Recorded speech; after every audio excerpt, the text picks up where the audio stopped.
একটা পাখি খুব ভালো উড়তে পারে। এই জন্য অন্য পাখিদের খুব হিংসা হয়। তার মধ্যে একটা পাখি আছে সে খুব হিংসা করে।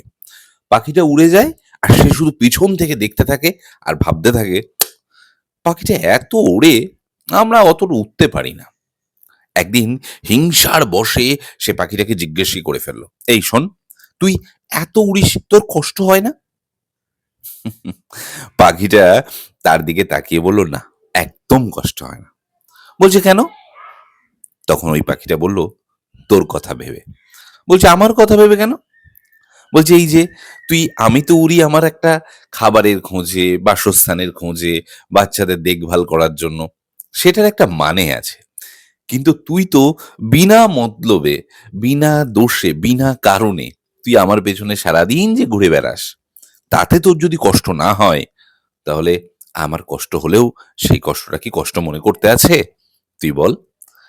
তখন যে পাখিটা তাকে ফলো করছিল, হিংসা করছিল, সে তো অবাক হয়ে গেল। এমনভাবে জবাব কেউ মনে হয় দেয়নি। তাই আপনার কাজ দেখে যাদের জ্বলন হচ্ছে, যারা ভাবছে, তাদের কথা ভেবে আপনি আরো ভালো কাজ করুন। কেননা তারা বিনা পারিশ্রমিকে, বিনা সময়ের কথা না ভেবে শুধু আপনার কথা ভাবছে। আর আপনাকে